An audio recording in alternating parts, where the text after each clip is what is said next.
Bismillahirrahmanirrahim. Assalamualaikum warahmatullahi wabarakatuh.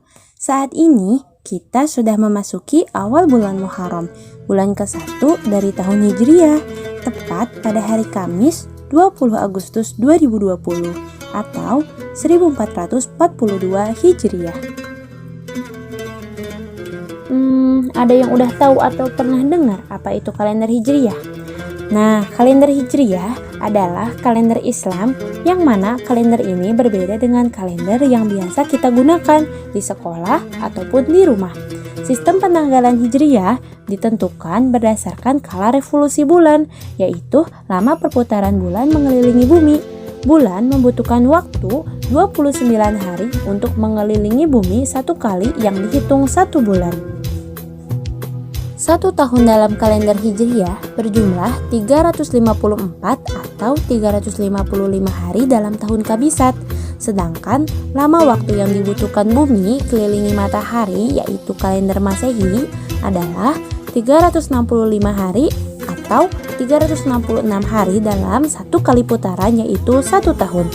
Sehingga perbedaan antara kalender Masehi dan kalender Hijriah dalam setahun yaitu 11 hari atau 12 hari tahun kabisat. Nah, sekarang kita simak sejarah tentang penetapan tahun Hijriah. Dimulai dari masa Khalifah Umar bin Khattab radhiyallahu anhu pada bulan Rabiul Awal pada tahun 16 Hijriah. Umar memulai penanggalan secara resmi. Beliaulah orang yang pertama membuat penanggalan Hijriah sebab pernah dilaporkan kepada beliau tentang kwitansi hutang seorang terhadap orang lain yang termaktub di dalamnya bahwa hutang itu akan dibayar pada bulan Sya'ban. Maka Umar pun bertanya kepadanya, Sya'ban tahun kapan? Tahun ini atau tahun sebelumnya? Atau malah tahun depan? Akhirnya Umar mengajak kaum muslimin untuk bermusyawarah dan Umar berkata, buatlah tanggal agar orang tahu kapan janji hutang piutangnya akan dibayar dan diterima.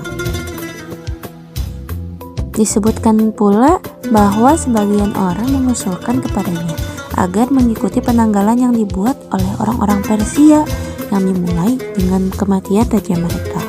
Jika raja mereka binasa, maka mereka akan membuat tanggal baru seiring dengan pergantian raja baru. Namun, banyak juga yang tidak sepakat dengan usulan itu. Ada pula yang mengusulkan dimulai dengan mengikuti penanggalan Romawi yang dimulai sejak zaman Alexander. Namun banyak juga yang tidak menerima usulannya. Adapun yang mengusulkan memulai penanggalan sejak lahirnya Rasulullah Shallallahu Alaihi Wasallam. Adapun yang berpendapat bahwa penanggalan Hijriah dimulai sejak Rasulullah Shallallahu Alaihi Wasallam diutus. Namun Ali bin Abi Thalib dan sejumlah orang lainnya mengusulkan agar penanggalan dimulai dari sejak hijrah Rasulullah Shallallahu Alaihi Wasallam karena permulaannya lebih jelas dari kelahiran maupun diutusnya Nabi. Umar bin Khattab dan para sahabat melihat usulan ini sangatlah bagus dan tepat. Maka Umar memerintahkan agar melakukan penanggalan sejak hijrahnya Rasulullah Shallallahu Alaihi Wasallam. Dan di tahun ini juga mereka memulai penanggalan dari bulan Muharram. Dalam riwayat Imam Malik disebutkan sebagaimana yang diriwayatkan oleh As-Suhaili dan lainnya dari beliau bahwa awal tahun tersebut dimulai dari bulan Rabiul Awal karena bulan itulah Nabi tiba di Madinah. Tetapi mayoritas ulama menyatakan bahwa awal tahun adalah Muharram. Karena apa? Karena itulah yang lebih tepat dan agar bulan lainnya tidak menjadi tumpang tindih. Dan juga karena bulan Muharram adalah awal tahun Hilaliyah Al-Arabiyah. Jadi itulah sejarah singkat tentang awal ditetapkannya tahun Hijriah. Wallahu a'lam bishawab. Jadi, setelah kita menyimak pembahasan tentang tahun Hijriah ini, sudah seharusnya kita sebagai seorang muslim, juga sebagai seorang pelajar muslim, menjadikan momen tahun baru Islam ini sebagai ajang perubahan untuk senantiasa berusaha menjadi yang lebih baik lagi.